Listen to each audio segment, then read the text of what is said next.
category too. Let's go for it. All right, so it's also kind of on the kind of on the feminist movie tip that usually my jam. Like I love these sort of especially like feminist revenge movies and everything like that.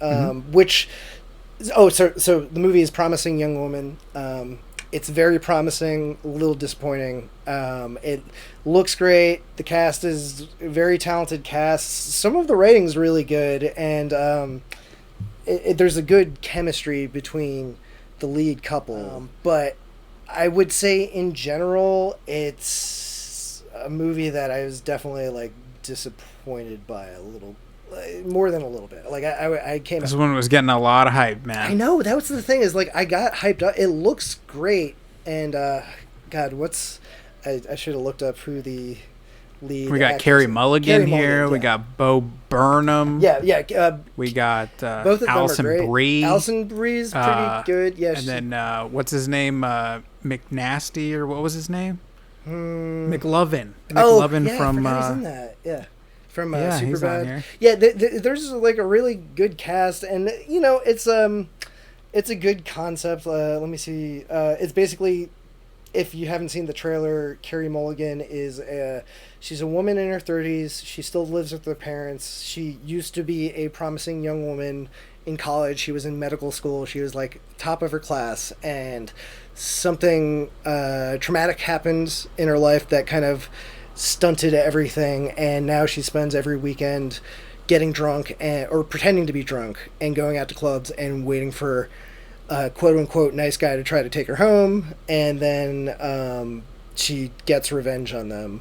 But I guess my big issue with the movie is like felt like there's no catharsis in the movie. Like I was really disappointed they cheap out on the punishment of the dudes. There's a lot of build up to what she does to like get these guys at the clubs and everything like that, but I wasn't even sure what was happening to all these guys in the movie. I think even when the movie ended, I was like, wait, was she killing these guys, or did she just like she might have like not. They don't really show you the aftermath of like what happens whenever she takes these guys home, and it's kind of implied because she has medical. You don't get a lot of closure and stuff. Well, no, it's like you don't even, like I want to see like carve a fucking, like give him a scar or something. Like you don't even have to kill him or whatever. But it felt like that part, the little bit of bloodlust in me. Like I want a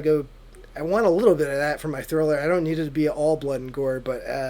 I wanted a little bit of that because I wanted the character to have the catharsis, because I did feel for the character, and you could say that the lack of catharsis could be intentional. That could be part of the message, especially when it comes into towards the end of the movie, which is a whole nother thing that I can't get into. But yeah, the ending goes weird directions, and and also it's like one of those things where I'm totally for movies where like every male character is a piece of shit, but like it was all a little too on the nose. It felt a little too.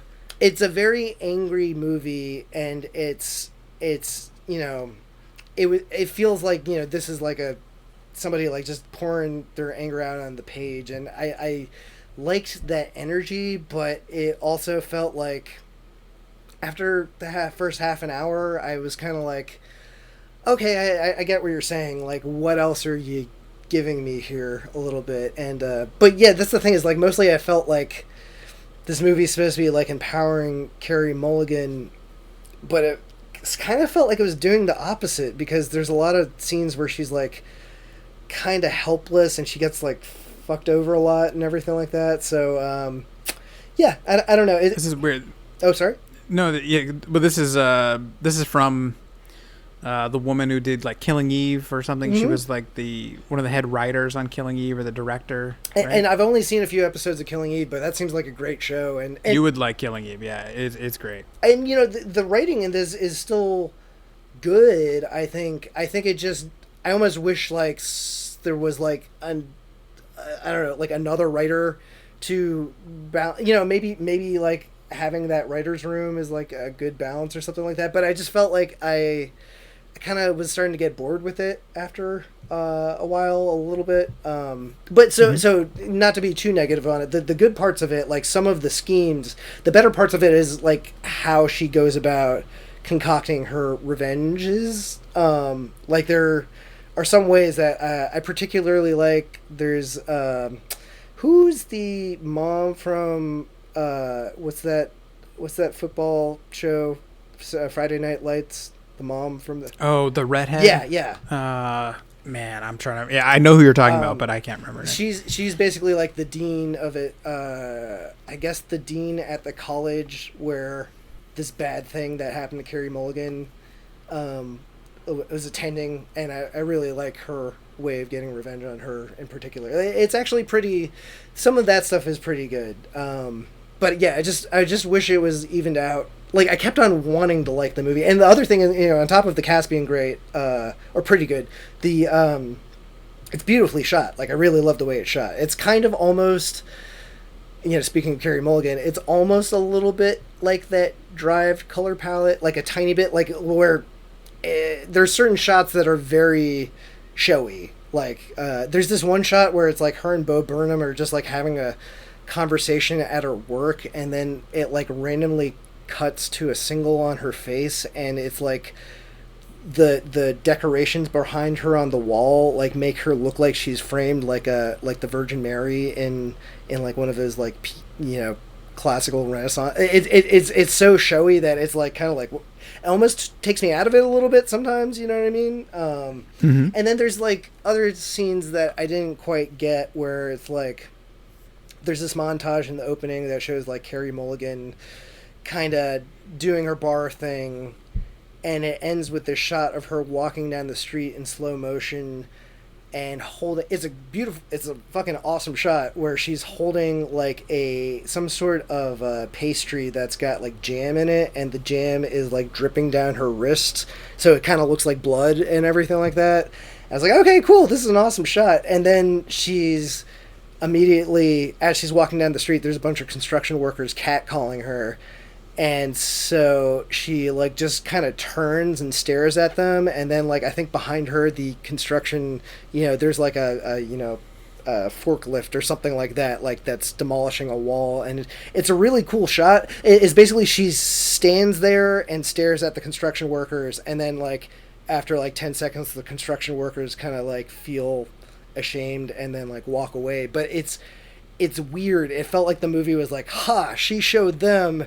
And it's like, no, wait, she just stood there and stared at them. Like the movie kept on feeling like it was communicating like, isn't that so badass what she did there? And like, I wanted more revenge for her. I don't know how else to put it. I felt like they went, and once again, once you go deeper into the movie, that could be the point, I suppose, a little bit, but it did kind of take some of the fun away from me for it. So I don't know, maybe I'll give it another watch sometime, and like kind of with my expectations readjusted, I might like it more, because I want to like it, but I was kind of disappointed in this one, unfortunately. It didn't go like Hard Candy or Audition style. No, I that's the kind of what Hard Candy is a good example. Like that's kind of what I was hoping for.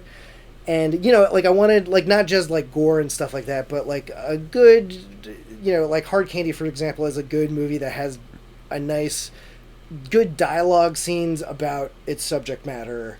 Whereas this movie felt like it's a lot of scenes of Carey Mulligan going to different characters and kind of getting the same thing over and over again with different characters. So... yeah, I would say overall it's a negative. It's another one that's like, it's probably worth it if it comes on Netflix or whatever. But I wouldn't rush to see it in the theaters. Unfortunately, I wanted to like it, but did not really click for me for some reason.